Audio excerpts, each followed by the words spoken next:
Halo semua, salam sejahtera Malaysia. Selamat datang ke channel Fels Lifestyle. Terima kasih kerana terus setia dan bersama di dalam channel ini.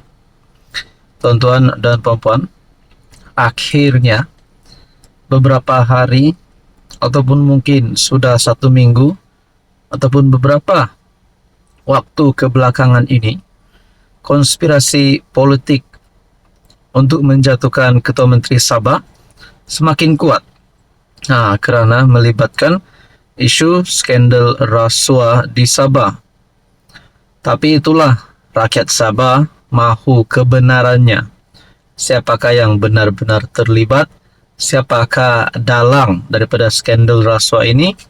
Dan mana identiti yang perlu didedahkan? Tuan-tuan, kalaulah konspirasi politik untuk menjatuhkan Kerajaan Negeri JRS, menjatuhkan Ketua Menteri Sabah Haji Jinor ini berjaya, agak-agak siapa Ketua Menteri baru yang anda rasa layak untuk memegang jawatan sebagai Ketua Menteri Sabah? Saudara-saudara, banyak yang berkata Shafie Apdal, Presiden warisan, layak untuk sekali lagi menjadi CM, Ketua Menteri Sabah. Ada yang kata beliau berpengalaman luas dan memang sudah lama berkecimpung dalam bidang politik dan memang pernah memegang jawatan tersebut. Itu calon yang pertama dipilih oleh netizen. Dan calon yang kedua, saya ada memberikan pertanyaan lah. Saya tanya, adakah Bung Mokhtar layak untuk jadi Ketua Menteri Sabah? Ada yang telah reply cadangan dan pandangan saya itu, berkata bahawa Bung Mokhtar tidak layak setakat ini kerana mempunyai kes mahkamah. Akhirnya, komen daripada netizen, khususnya di negeri Sabah, berkata, seorang Ketua Menteri itu mestilah bersih dan tidak ada kes mahkamah. Ada satu calon terbaru yang saya ingin sampaikan. Yang saya ingin sampaikan kepada anda nama pemimpin ini yang telah menjadi calon oleh netizen sebagai Ketua Menteri Sabah. Andai katalah Haji G letak jawatan digulingkan, Kerajaan Negeri JRS digulingkan, adakah gabungan baru akan ditubuhkan, pakatan baru akan ditubuhkan untuk menjadi kepimpinan kerajaan negeri yang baru?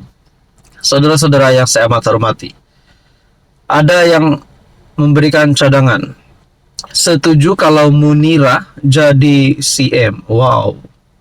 Untuk rakyat Sabah, kita sokonglah YB Munirah jadi CM Sabah.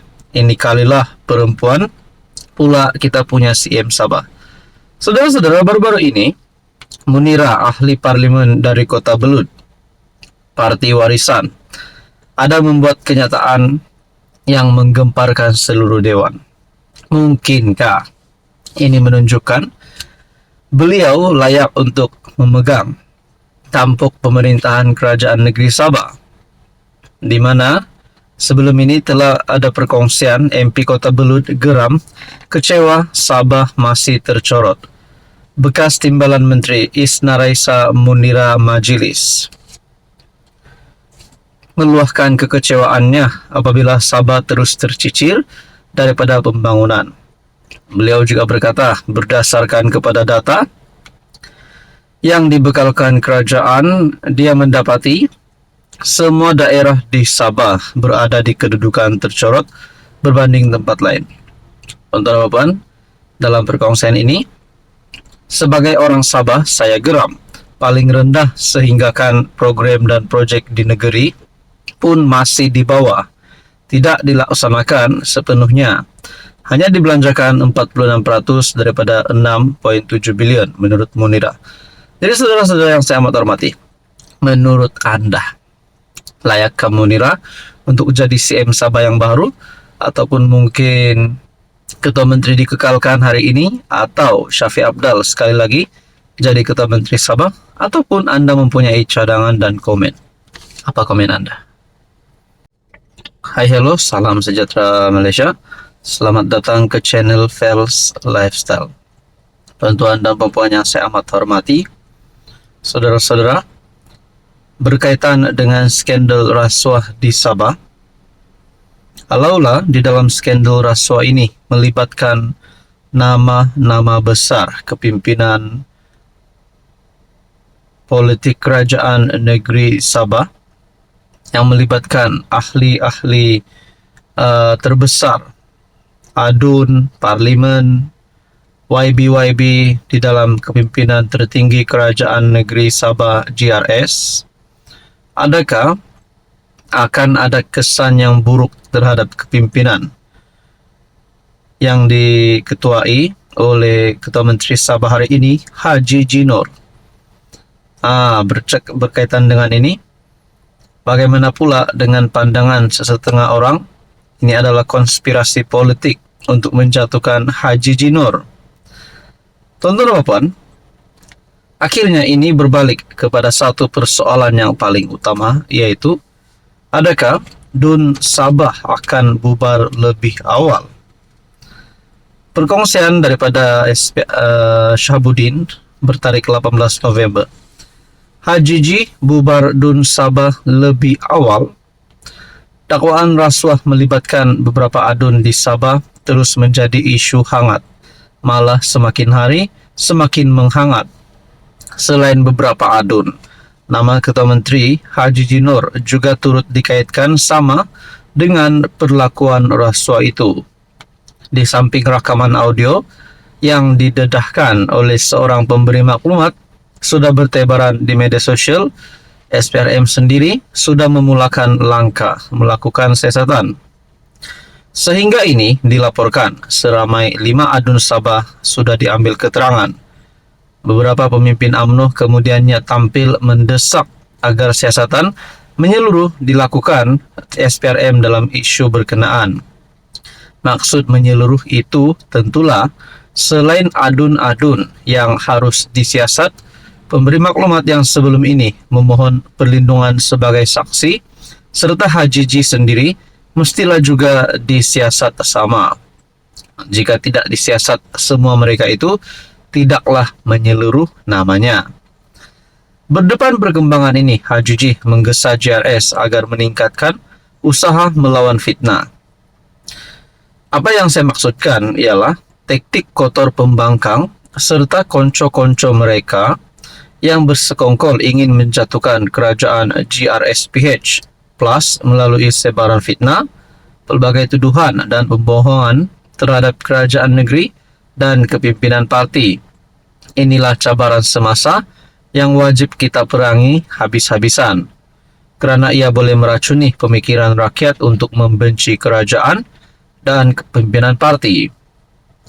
Haji G menegaskan demikian susulan kenyataan bekas CEO Sabah Mineral Management SMM, John T. Enggihon, mendakwa beliau memiliki bukti bahawa Ketua Menteri Sabah menyalahgunakan kuasa.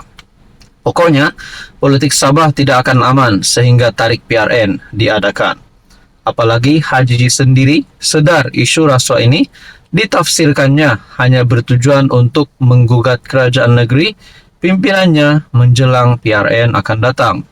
Dengan itu, Haji G pastinya sekarang ini paling tertekan dengan isu rasuah yang timbul secara tiba-tiba ini. Tetapi jika isu rasuah ini berterusan menjadi percakapan dan hari demi hari makin banyak perkara mengejutkan berlaku, mampukah beliau bertahan?